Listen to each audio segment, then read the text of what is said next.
लीजिए सुनिए मुंशी प्रेमचंद के लिखे कथा संग्रह दिल की रानी।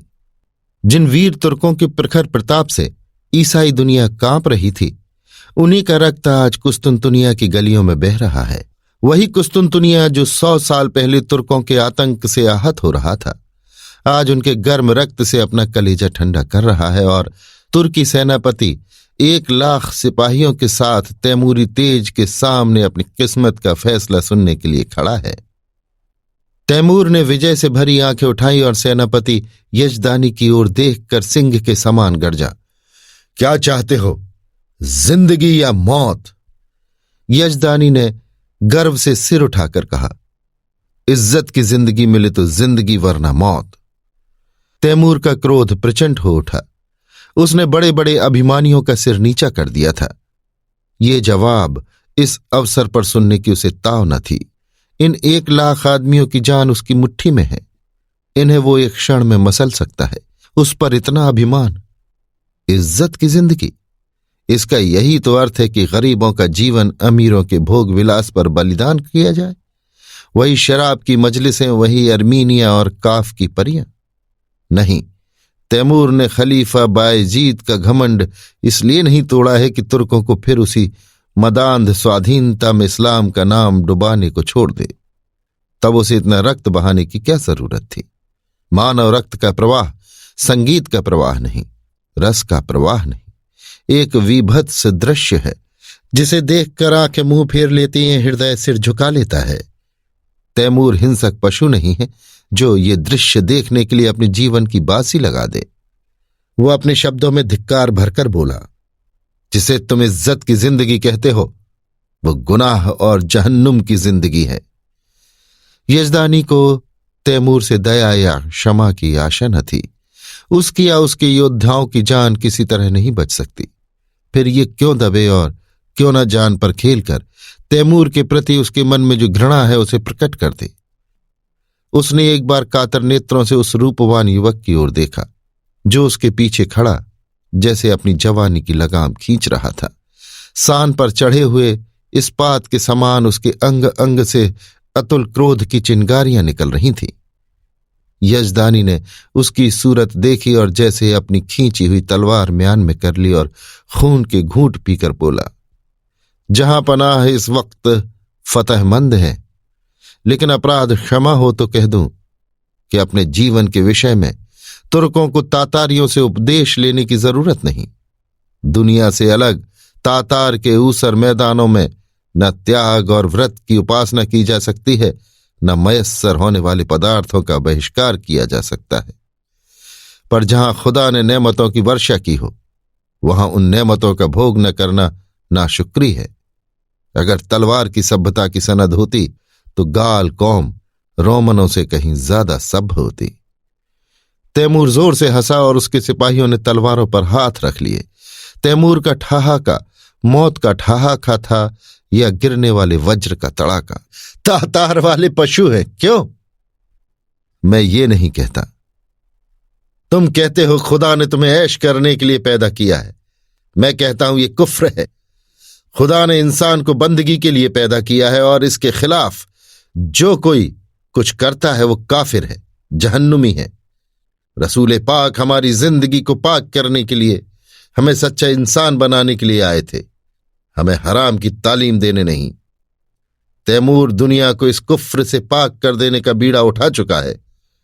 रसूल पाक के कदमों की कसम, मैं बेरहम नहीं हूं, जालिम नहीं हूं, खूंखार नहीं हूं, लेकिन कुफ्र की सजा मेरे ईमान में मौत के सिवा कुछ नहीं है। उसने तातारी सिपह सालार की तरफ कातिल नजरों से देखा और तत्क्षण एक देव सा आदमी तलवार सौंतकर यजदानी के सिर पर आ पहुंचा। तातारी सेना भी तलवारें खींच खींच कर तुर्की सेना पर टूट पड़ी और दम के दम में कितनी ही लाशें जमीन पर फड़कने लगीं। सहसा वही रूपवान युवक जो यजदानी के पीछे खड़ा था आगे बढ़कर तैमूर के सामने आया और जैसे मौत को अपनी दोनों बंधी हुई मुट्ठियों में मसलता हुआ बोला, ऐ अपने को मुसलमान कहने वाले बादशाह, क्या यही वो इस्लाम है जिसकी तबलीग का तूने बीड़ा उठाया है? इस्लाम की यही तालीम है कि तू उन बहादुरों का इस बेदर्दी से खून बहाए? जिन्होंने इसके सिवा कोई गुनाह नहीं किया कि अपने खलीफा और मुल्क की हिमायत की। चारों तरफ सन्नाटा छा गया। एक युवक जिसकी अभी मसें भी न भीगी थी, तैमूर जैसे तेजस्वी बादशाह का इतने खुले हुए शब्दों में तिरस्कार करे और उसकी जबान तालू से न खिंचवा ली जाए। सभी स्तंभित हो रहे थे और तैमूर सम्मोहित सा बैठा उस युवक की ओर ताक रहा था। युवक ने तातारी सिपाहियों की तरफ, जिनके चेहरों पर कुतूहलमय प्रोत्साहन झलक रहा था, देखा और बोला, तू इन मुसलमानों को काफिर कहता है और समझता है कि तू इन्हें कत्ल करके खुदा और इस्लाम की खिदमत कर रहा है। मैं तुमसे पूछता हूं, अगर वो लोग जो खुदा के सिवा और किसी के सामने सिजदा नहीं करते, जो रसूल पाक को अपना रहबर समझते हैं, मुसलमान नहीं है तो कौन मुसलमान है? मैं कहता हूं हम काफिर सही, लेकिन तेरे तो हैं। क्या इस्लाम जंजीरों में बंधे हुए कैदियों के कत्ल की इजाजत देता है? खुदा ने अगर तुझे ताकत दी है, अख्तियार दिया है, तो क्या इसीलिए कि तू खुदा के बंदों का खून बहाए? क्या गुनाहगारों को कत्ल करके तू उन्हें सीधे रास्ते पर ले जाएगा? तूने कितनी बेरहमी से 70,000 बहादुर तुर्कों को धोखा देकर सुरंग से उड़वा दिया और उनके मासूम बच्चों और निरपराध स्त्रियों को अनाथ कर दिया। तुझे कुछ अनुमान है? क्या यही कारनामे हैं जिन पर तू अपने मुसलमान होने का गर्व करता है? क्या इसी कत्ल, खून और जुल्म की स्याही से तू दुनिया में अपना नाम रोशन करेगा? तूने तुर्कों के खून बहते दरिया में अपने घोड़ों के सुम नहीं भिगोए हैं, बल्कि इस्लाम को जड़ से खोद कर फेंक दिया है। ये वीर तुर्कों का ही आत्मोत्सर्ग है जिसने यूरोप में इस्लाम की तौहीद फैलाई। आज सोफिया के गिरजे में तुझे अल्लाह अकबर की सदा सुनाई दे रही है। सारा यूरोप इस्लाम का स्वागत करने को तैयार है। क्या ये कारनामे इसी लायक है कि उनका ये इनाम मिले? इस ख्याल को दिल से निकाल दे कि तू खूरें जैसे इस्लाम की खिदमत कर रहा है। एक दिन तुझे भी परवरदिगार के सामने अपने कर्मों का जवाब देना पड़ेगा और तेरा कोई उज्र न सुना जाएगा। क्योंकि अगर तुझ में अब भी नेक और बद की तमीज बाकी है तो अपने दिल से पूछ, तूने ये जिहाद खुदा की राह में किया या अपनी हवस के लिए? और मैं जानता हूं तुझे जो जवाब मिलेगा वो तेरी गर्दन शर्म से झुका देगा। खलीफा अभी सिर झुकाए ही था कि यजदानी ने कांपते हुए शब्दों में अर्ज की, जहां पना, ये गुलाम का लड़का है, इसके दिमाग में कुछ फितूर है। हुजूर इसकी गुस्ताखियों को मुआफ करें, मैं उसकी सजा झेलने को तैयार हूं। तैमूर उस युवक के चेहरे की तरफ स्थिर नेत्रों से देख रहा था। आज जीवन में पहली बार उसे निर्भीक शब्दों को सुनने का अवसर मिला। उसके सामने बड़े बड़े सेनापतियों, मंत्रियों और बादशाहों की जबान न खुलती थी। वो जो कुछ कहता था वही कानून था, किसी को उसमें चूं करने की ताकत न थी। उसकी खुशामदों ने उसकी अहमन्यता को आसमान पर चढ़ा दिया था। उसे विश्वास हो गया था कि खुदा ने इस्लाम को जगाने और सुधारने के लिए ही उसे दुनिया में भेजा है। उसने पैगंबरी का दावा तो नहीं किया, पर उसके मन में ये भावना दृढ़ हो गई थी। इसलिए जब आज एक युवक ने प्राणों का मोह छोड़कर उसकी कीर्ति का पर्दा खोल दिया तो उसकी चेतना जैसे जाग उठी। उसके मन में क्रोध और हिंसा की जगह श्रद्धा का उदय हुआ। उसकी आंखों का एक इशारा इस युवक की जिंदगी का चिराग गुल कर सकता था। उसकी संसार विजयनी शक्ति के सामने ये दुधमुहा बालक मानो अपने नन्हे नन्हे हाथों से समुद्र के प्रवाह को रोकने के लिए खड़ा हो। कितना हास्यास्पद साहस था, पर उसके साथ ही कितना आत्मविश्वास से भरा हुआ। तैमूर को ऐसा जान पड़ा कि इस निहत्थे बालक के सामने वो कितना निर्बल है। मनुष्य में ऐसे साहस का एक ही स्रोत हो सकता है और वो सत्य पर अटल विश्वास है। उसकी आत्मा दौड़कर उस युवक के दामन में चिमट जाने के लिए अधीर हो गई। वो दार्शनिक न था जो सत्य में शंका करता है, वो सरल सैनिक था जो असत्य को भी विश्वास के साथ सत्य बना देता है। यजदानी ने उसी स्वर में कहा, जहां पना, इसकी बदजबानी का ख्याल न फरमावे। तैमूर ने तुरंत तख्त से उठकर यजदानी को गले से लगा लिया और बोला, काश ऐसी गुस्ताखियों और बदजबानियों को सुनने का पहले इत्तेफाक होता तो आज इतने बेगुनाहों का खून मेरी गर्दन पर न होता। मुझे इस जवान में किसी फरिश्ते की रूह का जलवा नजर आता है जो मुझ जैसे गुमराहों को सच्चा रास्ता दिखाने के लिए भेजी गई है। मेरे दोस्त, तुम खुशनसीब हो कि ऐसे फरिश्ता सिफत बेटे के बाप हो। क्या मैं उसका नाम पूछ सकता हूं?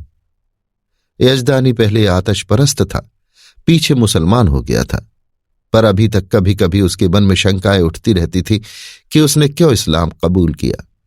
जो कैदी फांसी के तख्ते पर खड़ा सूखा जा रहा था कि एक क्षण में रस्सी उसकी गर्दन में पड़ेगी और वो लटकता रह जाएगा, उसे जैसे किसी फरिश्ते ने गोद में ले लिया। वो गदगद कंठ से बोला, उसे हबीब कहते हैं। तैमूर ने युवक के सामने जाकर उसका हाथ पकड़ लिया और उसे आंखों से लगाता हुआ बोला, मेरे जवान दोस्त, तुम सचमुच खुदा के हबीब हो। मैं वो गुनाहगार हूं जिसने अपनी जहालत में हमेशा अपने गुनाहों को सबाब समझा, इसलिए कि मुझसे कहा जाता था तेरी जात बेऐब है। आज मुझे यह मालूम हुआ कि मेरे हाथों इस्लाम को कितना नुकसान पहुंचा। आज से मैं तुम्हारा ही दामन पकड़ता हूं, तुम मेरे खिज्र, तुम ही मेरे रहनुमा हो। मुझे यकीन हो गया कि तुम्हारे ही वसीले से मैं खुदा की दरगाह तक पहुंच सकता हूं। ये कहते हुए उसने युवक के चेहरे पर नजर डाली तो उस पर शर्म की लाली छाई हुई थी। उस कठोरता की जगह मधुर संकोच झलक रहा था। युवक ने सिर झुकाकर कहा, यह हुजूर की कदरदानी है, वरना मेरी क्या हस्ती है। तैमूर ने उसे खींचकर अपने बगल के तख्त पर बिठा दिया और अपने सेनापति को हुक्म दिया, सारे तुर्क कैदी छोड़ दिए जाएं, उनके हथियार वापस कर दिए जाएं और जो माल लूटा गया है वो सिपाहियों में बराबर बांट दिया जाए। वजीर तो इधर इस हुक्म की तामील करने लगा, उधर तैमूर हबीब का हाथ पकड़े हुए अपने खेमे में गया और दोनों मेहमानों की दावत का प्रबंध करने लगा। और जब भोजन समाप्त हो गया तो उसने अपने जीवन की सारी कथा रो रो कर कह सुनाई, जो आदि से अंत तक मिश्रित पशुता और बर्बरता के कृत्यों से भरी हुई थी। और उसने ये सब कुछ इस भ्रम में किया कि वो ईश्वरीय आदेश का पालन कर रहा है। वो खुदा को कौन मुंह दिखाएगा। रोते रोते उसकी हिचकियां बंध गईं। अंत में उसने हबीब से कहा, मेरे जवान दोस्त, अब मेरा बेड़ा आप ही पार लगा सकते हैं। आपने मुझे राह दिखाई है तो मंजिल पर पहुंचाइए। मेरी बादशाहत को अब आप ही संभाल सकते हैं। मुझे अब मालूम हो गया कि मैं उसे तबाही के रास्ते पर लिए जाता था। मेरी आपसे यही इल्तिजा है कि आप उसकी वजारत कबूल करें। देखिए, खुदा के लिए इनकार न कीजिएगा, वरना मैं कहीं का नहीं रहूंगा। यजदानी ने अर्ज की, हुजूर, इतनी कदरदानी फरमाते हैं तो आपकी इनायत है, लेकिन अभी इस लड़के की उम्र ही क्या है। वजारत की खिदमत ये क्या अंजाम दे सकेगा। अभी तो इसकी तालीम के दिन है। इधर से इनकार होता रहा और उधर तैमूर आग्रह करता रहा। यजदानी इनकार तो कर रहे थे पर छाती फूली जाती थी।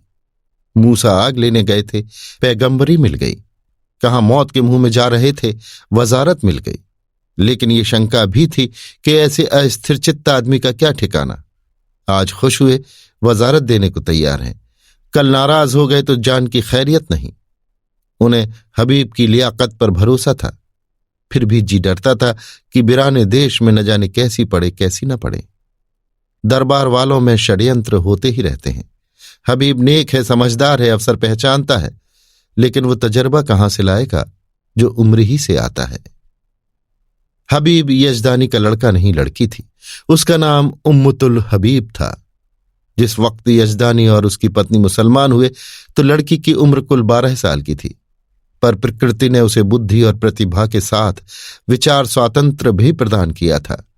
वो जब तक सत्यासत्य की परीक्षा न कर लेती कोई बात स्वीकार न करती। माँ बाप के धर्म परिवर्तन से उसे अशांति तो हुई, पर जब तक इस्लाम का अच्छी तरह अध्ययन न कर ले वो केवल माँ बाप को खुश करने के लिए इस्लाम की दीक्षा नहीं ले सकती थी। माँ बाप भी उस पर किसी तरह का दबाव न डालना चाहते थे। जैसे उन्हें अपने धर्म को बदल देने का अधिकार है, वैसे ही उसे अपने धर्म पर आरूढ़ रहने का भी अधिकार है। लड़की को संतोष हुआ, लेकिन उसने इस्लाम और जरथुश्ते धर्म दोनों ही का तुलनात्मक अध्ययन आरंभ किया और पूरे 2 साल के अन्वेषण और परीक्षण के बाद उसने भी इस्लाम की दीक्षा ले ली।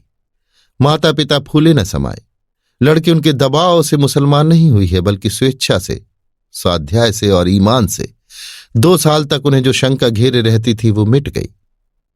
यजदानी के कोई पुत्र न था और उस युग में, जबकि आदमी की तलवार ही सबसे बड़ी अदालत थी, पुत्र का न रहना संसार का सबसे बड़ा दुर्भाग्य था।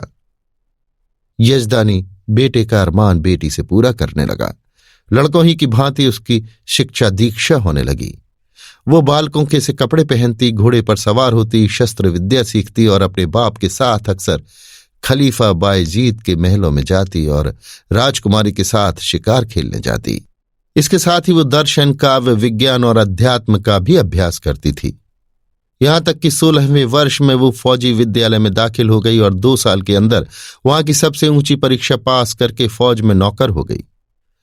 शस्त्र विद्या और सेना संचालन कला में इतनी निपुण थी और खलीफा बायजीद उसके चरित्र से इतना प्रसन्न था कि पहले ही पहल उसे 1000 मनसब मिल गया। ऐसी युवती के चाहने वालों की क्या कमी। उसके साथ के कितने ही अफसर, राज परिवार के कितने ही युवक उस पर प्राण देते थे, पर कोई उसकी नजरों में न जचता था। नित्य ही निकाह के पैगाम आते थे, पर वो हमेशा इनकार कर देती थी। वैवाहिक जीवन ही से उसे अरुचि थी कि युवतियां कितनी अरमानों से ब्याह कर लाई जाती हैं और फिर कितने निरादर से महलों में बंद कर दी जाती हैं। उनका भाग्य पुरुषों की दया के अधीन है। अक्सर ऊंचे घरानों की महिलाओं से उसको मिलने जुलने का अवसर मिलता था। उनके मुख से उनकी करुण कथा सुनकर वो वैवाहिक पराधीनता से और भी घृणा करने लगी थी और यजदानी उसकी स्वाधीनता में बिल्कुल बाधा न देता था। लड़की स्वाधीन है, उसकी इच्छा हो विवाह करे या कुंवारी रहे, वो अपनी आप मुख्तार है। उसके पास पैगाम आते तो वो साफ जवाब दे देता, मैं इस बारे में कुछ नहीं जानता, इसका फैसला वही करेगी। यद्यपि एक युवती का पुरुष वेश में रहना, युवकों से मिलना जुलना समाज में आलोचना का विषय था, पर यजदानी और उसकी पत्नी दोनों ही को उसके सतीत्व पर विश्वास था। हबीब के व्यवहार और आचार में उन्हें कोई ऐसी बात नजर न आती थी जिससे उन्हें किसी तरह की शंका होती। यौवन की आंधी और लालसाओं के तूफान में वो 24 वर्षों की वीर बाला अपने हृदय की संपत्ति लिए अटल और अजेय खड़ी थी, मानो सभी युवक उसके सगे भाई हैं। कुस्तुनतुनिया में कितनी खुशियां मनाई गई, हबीब का कितना सम्मान और स्वागत हुआ, उसे कितनी बधाइयां मिली, ये सब लिखने की बात नहीं। शहर तबाह हुआ जाता था। संभव था आज उसके महलों और बाजारों से आग की लपटें निकलती होती।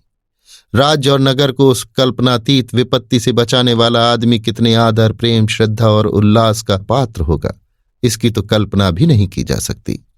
उस पर कितने फूलों और कितने लाल जवाहरों की वर्षा हुई, इसका अनुमान तो कोई कवि ही कर सकता है। और नगर की महिलाएं हृदय के अक्षय भंडार से असीसें निकाल निकाल कर उस पर लुटाती थीं और गर्व से फूली हुई उसका मुंह निहार कर अपने को धन्य मानती थीं। उसने देवियों का मस्तक ऊंचा कर दिया था। रात को तैमूर के प्रस्ताव पर विचार होने लगा।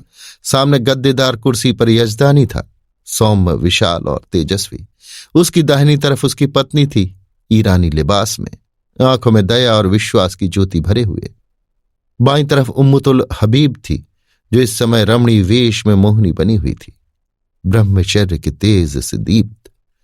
यजदानी ने प्रस्ताव का विरोध करते हुए कहा, मैं अपनी तरफ से कुछ नहीं कहना चाहता, लेकिन यदि मुझे सलाह देने का अधिकार है तो मैं स्पष्ट करता हूं कि तुम्हें इस प्रस्ताव को कभी स्वीकार न करना चाहिए।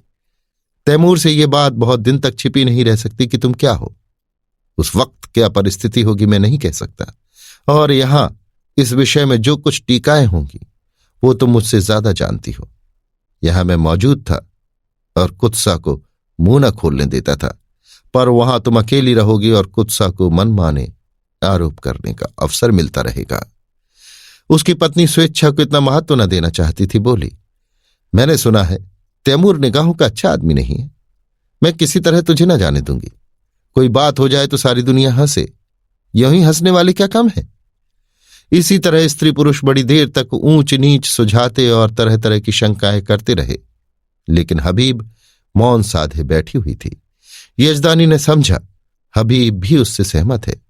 झंकार की सूचना देने के लिए ही था कि हबीब ने पूछा, आप तैमूर से क्या कहेंगे? यही जो यहां तय हुआ। मैंने तो अभी कुछ नहीं कहा।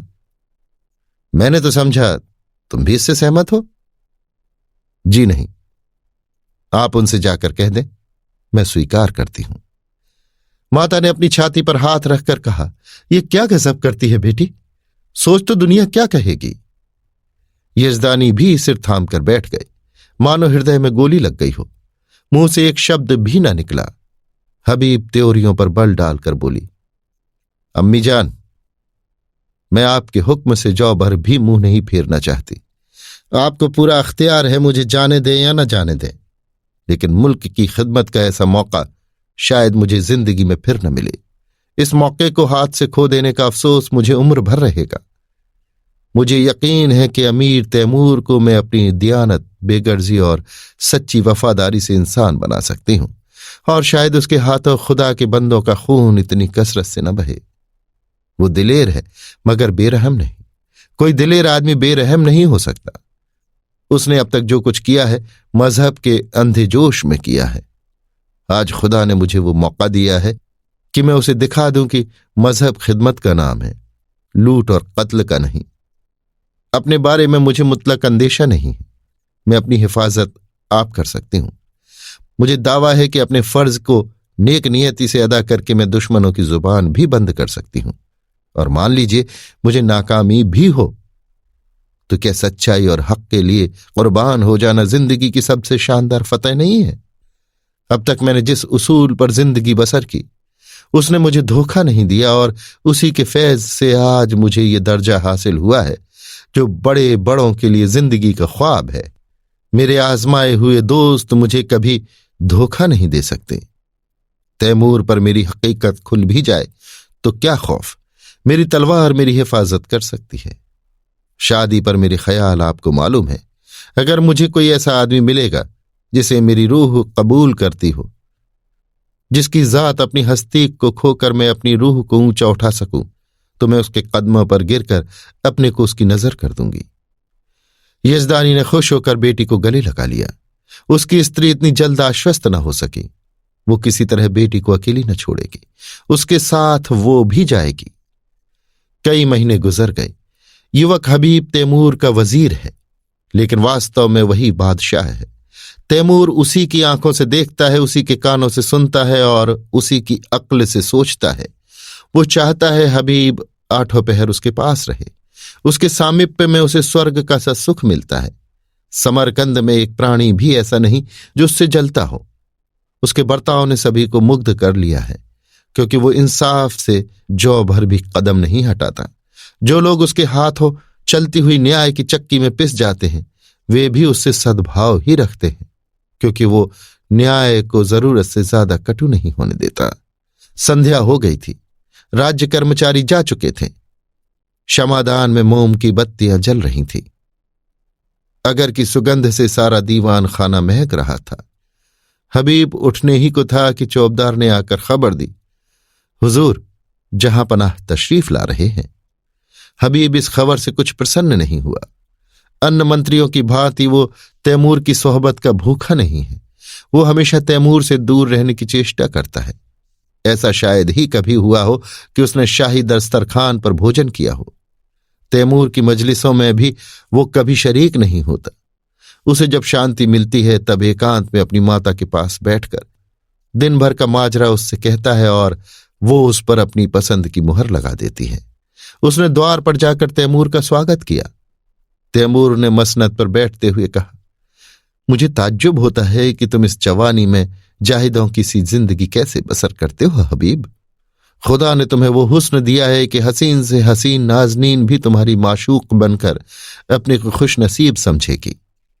मालूम नहीं तुम्हें खबर है या नहीं, जब तुम अपने मुश्की घोड़े पर सवार होकर निकलते हो तो समरकंद की खिड़कियों पर हजारों आंखें तुम्हारी एक झलक पाने के लिए मुंतजिर बैठी रहती हैं, पर तुम्हें किसी तरफ आंखें उठाते नहीं देखा। मेरा खुदा गवाह है, मैं कितना चाहता हूं कि तुम्हारे कदमों के नक्शे पर चलूं, पर दुनिया मेरी गर्दन नहीं छोड़ती।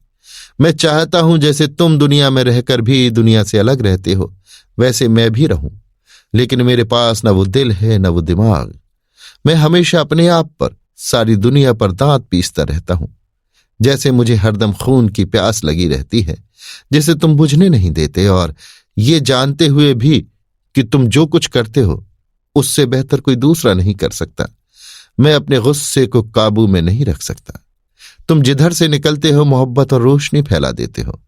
जिसको तुम्हारा दुश्मन होना चाहिए वो तुम्हारा दोस्त है। मैं जिधर से निकलता हूं नफरत और शुबहा फैलाता हुआ निकलता हूं। जिसे मेरा दोस्त होना चाहिए वो भी मेरा दुश्मन है।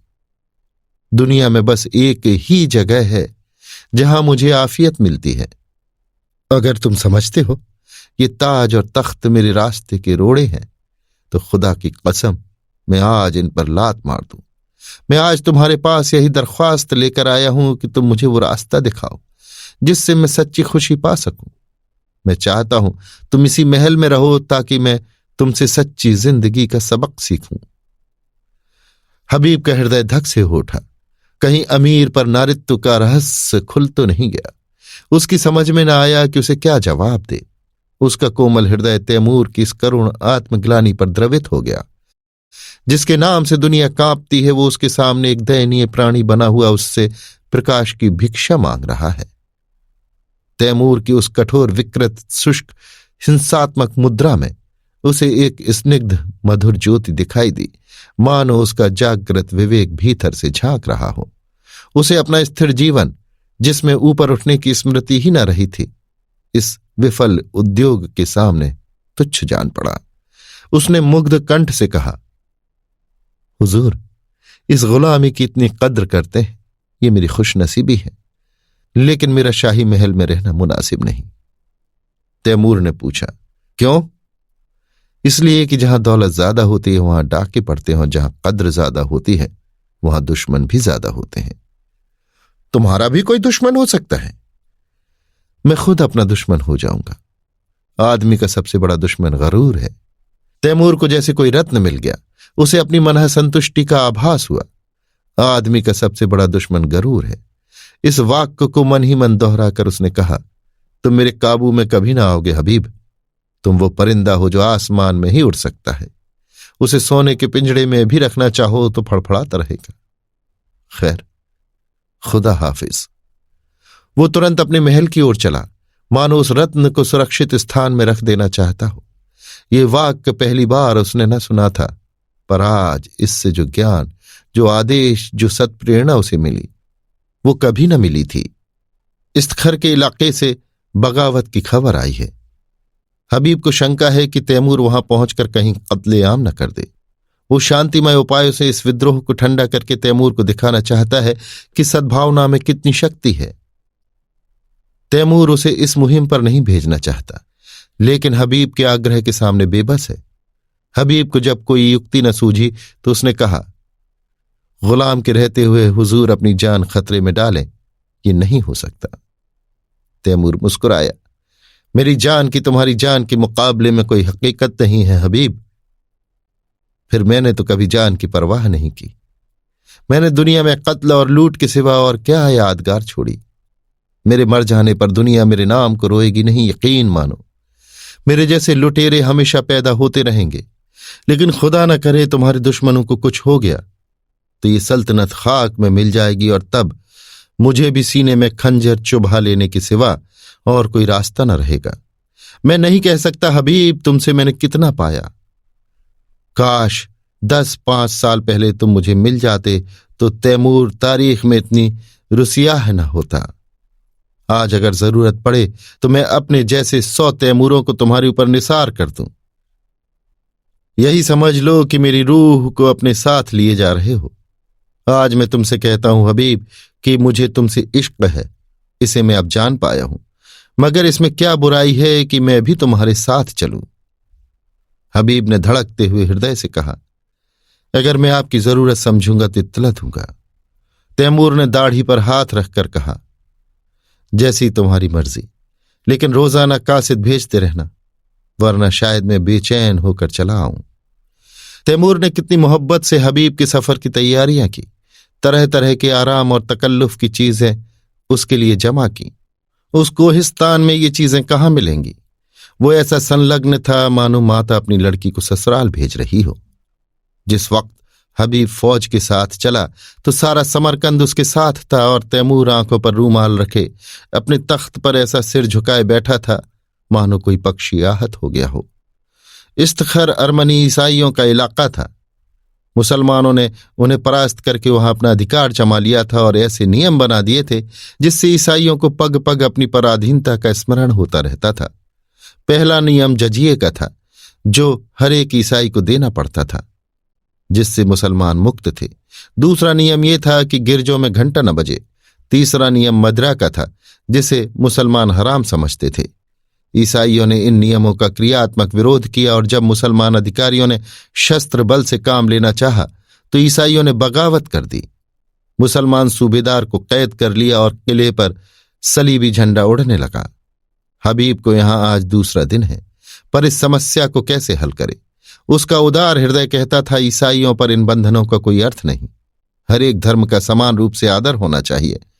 लेकिन मुसलमान इन कैदों को हटा देने पर कभी राजी न होंगे, और ये लोग मान भी जाएं तो तैमूर क्यों मानने लगा। उसके धार्मिक विचारों में कुछ उदारता आई है, फिर भी वो इन कैदों को उठाना कभी मंजूर न करेगा। लेकिन क्या वो ईसाइयों को सजा दे कि वे अपनी धार्मिक स्वाधीनता के लिए लड़ रहे हैं? जिसे वो सत्य समझता है उसकी हत्या कैसे करे? नहीं, उसे सत्य का पालन करना होगा, चाहे इसका नतीजा कुछ भी हो। अमीर समझेंगे मैं जरूरत से ज्यादा बढ़ा जा रहा हूं, कोई मुजायका नहीं। दूसरे दिन हबीब ने प्रातःकाल डंके की चोट ऐलान कराया, जजिया माफ किया गया, शराब और घंटों पर कोई कैद नहीं है। मुसलमानों में तहलका पड़ गया।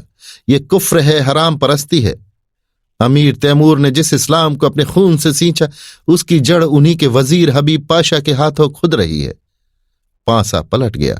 शाही फौज मुसलमानों से जा मिली। हबीब ने इस्तिखर के किले में पनाह ली। मुसलमानों की ताकत शाही फौज के मिल जाने पर बहुत बढ़ गई थी।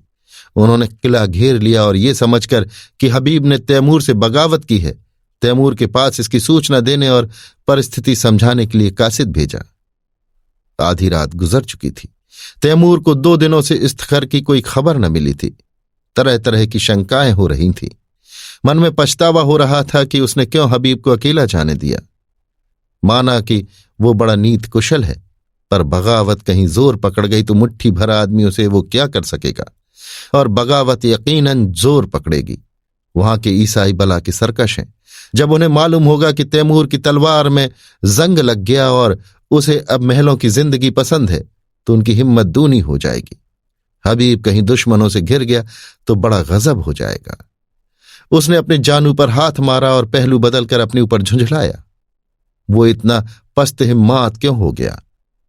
क्या उसका तेज और शौर्य उससे विदा हो गया? जिसका नाम सुनकर दुश्मन में कंपन पड़ जाता था वो आज अपना मुंह छिपाकर महलों में बैठा हुआ है। दुनिया की आंखों में इसका यही अर्थ हो सकता है कि तैमूर अब मैदान का शेर नहीं, कालीन का शेर हो गया है। हबीब फरिश्ता है जो इंसान की बुराइयों से वाकिफ नहीं, जो रहम और साफ दिली और बेगर्जी का देवता है। वो क्या जाने इंसान कितना शैतान हो सकता है। अमन के दिनों में तो ये बातें कौम और मुल्क को तरक्की के रास्ते पर ले जाती हैं, पर जंग में जबकि शैतानी जोश का तूफान उठता है, इन खुशियों की गुंजाइश नहीं। उस वक्त तो उसी की जीत होती है जो इंसानी खून का रंग खेले, खेतों खलिहानों को जलाए, जंगलों को बसाए और बस्तियों को वीरान करे। अमन का कानून जंग के कानून से जुदा है। सहसा चौबदार ने इस्तखर से एक कासिद के आने की खबर दी। कासिद ने जमीन चूमी और एक किनारे अदब से खड़ा हो गया। तैमूर का रौब ऐसा छा गया कि जो कुछ कहने आया था वो भूल गया। तैमूर ने त्योरियां चढ़ाकर पूछा, क्या खबर लाया है? 3 दिन के बाद आया, भी तो इतनी रात गए। कासिद ने फिर जमीन चूमी और बोला, खुदाबंद वजीर साहब ने जजिया मुआफ कर दिया। तैमूर गरज उठा, क्या कहता है? जजिया माफ कर दिया? हां खुदाबंद। किसने? वजीर साहब ने। किसके हुक्म से? अपने हुक्म से हुजूर। और हुजूर शराब का भी हुक्म दे दिया। गिरजों में घंटे बजाने का भी हुक्म हो गया है।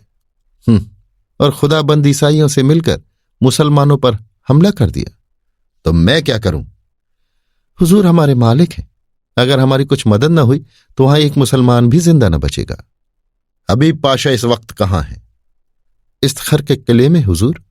और मुसलमान क्या कर रहे हैं? हमने ईसाइयों को किले में घेर लिया है। उन्हीं के साथ हबीब को भी?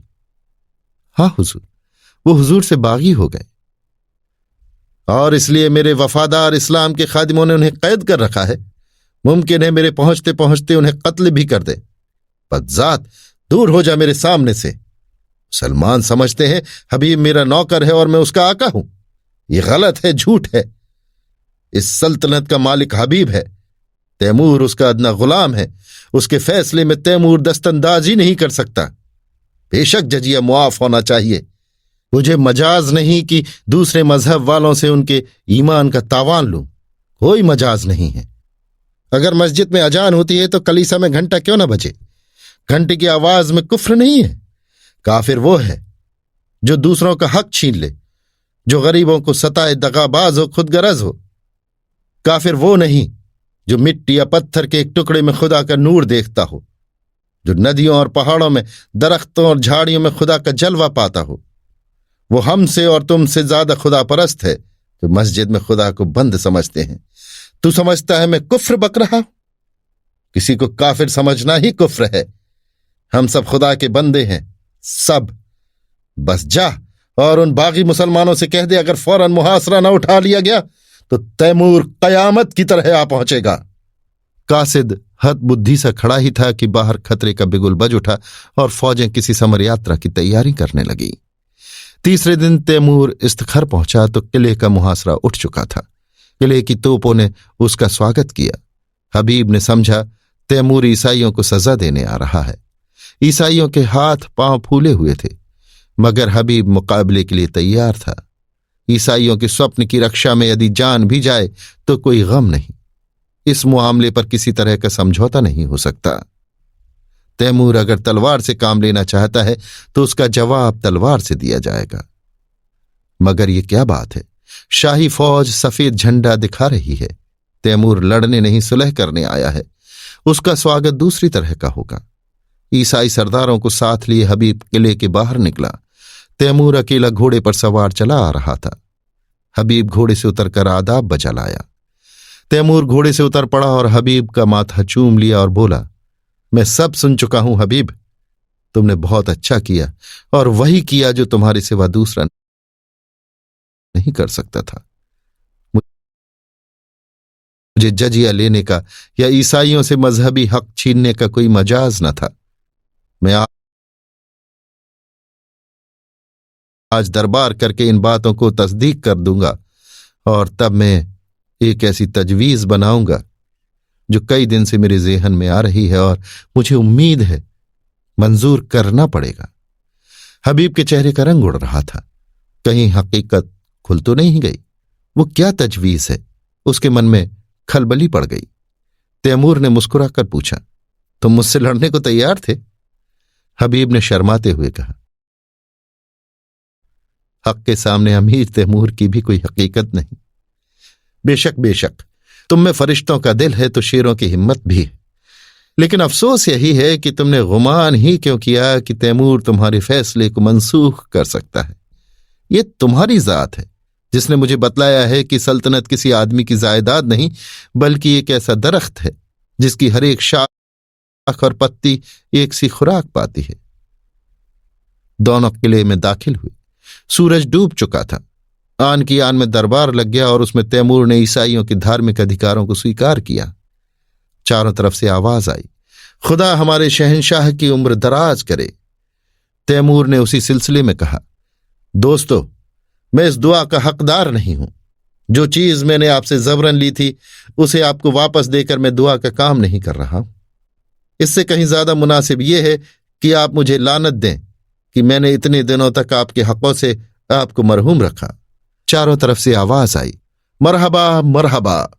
दोस्तों, उन हकों के साथ साथ मैं आपकी सल्तनत भी आपको वापस करता हूं, क्योंकि खुदा की निगाह में सभी इंसान बराबर हैं और किसी कौम या शख्स को दूसरी कौम पर हुकूमत करने का अख्तियार नहीं है। आज से आप अपने बादशाह हैं। मुझे उम्मीद है कि आप भी मुस्लिम आबादी को उसके जायज हकों से मरहूम न करेंगे।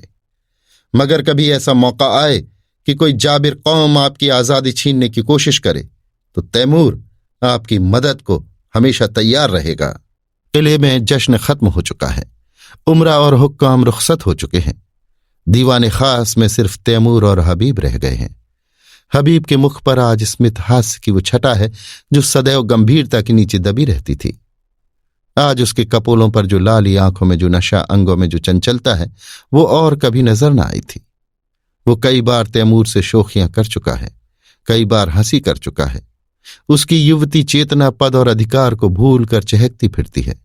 सहसा तैमूर ने कहा, हबीब, मैंने आज तक तुम्हारी हर एक बात मानी है। अब मैं तुमसे ये तजवीज करता हूं जिसका मैंने जिक्र किया था, उसे तुम्हें कबूल करना पड़ेगा। हबीब ने धड़कते हुए हृदय से सिर झुकाकर कहा, फरमाइए। पहले वायदा करो कि तुम कबूल करोगे। मैं तो आपका गुलाम हूं। नहीं, तुम मेरे मालिक हो, मेरी जिंदगी की रोशनी हो। तुमसे मैंने जितना फैज पाया है उसका अंदाजा नहीं कर सकता। मैंने अब तक सल्तनत को अपनी जिंदगी की सबसे प्यारी चीज समझा था।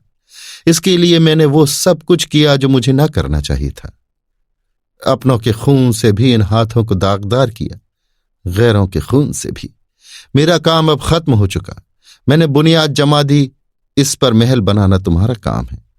मेरी यही इल्तिजा है कि आज से तुम इस बादशाहत के अमीर हो जाओ, मेरी जिंदगी में भी और मरने के बाद भी। हबीब ने आकाश में उड़ते हुए कहा, इतना बड़ा बोझ? मेरे कंधे इतने मजबूत नहीं हैं। तैमूर ने दीन आग्रह के स्वर में कहा, नहीं मेरे प्यारे दोस्त, मेरी ये इल्तिजा माननी पड़ेगी। हबीब की आंखों में हंसी थी, अधरों पर संकोच। उसने आहिस्ता से कहा, मंजूर है। तैमूर ने प्रफुल्लित स्वर में कहा, खुदा तुम्हें सलामत रखे। लेकिन अगर आपको मालूम हो जाए कि हबीब एक कच्ची अक्ल की कुंवारी बालिका है तो वो मेरी बादशाहत के साथ मेरे दिल की भी रानी हो जाएगी। आपको बिल्कुल भी ताज्जुब नहीं हुआ? मैं जानता था कब से, जब से तुमने पहली बार अपनी जालिम आंखों से मुझे देखा था। मगर आपने छिपाया खूब। तुम्ही ने सिखाया। शायद मेरे सिवा यहां किसी को यह बात मालूम नहीं। आपने कैसे पहचान लिया? तैमूर ने मतवाली आंखों से देखकर कहा, ये न बताऊंगा। यही हबीब तैमूर की बेगम हमीदा के नाम से मशहूर है। अभी आप सुन रहे थे मुंशी प्रेमचंद के लिखे कथा संग्रह दिल की रानी,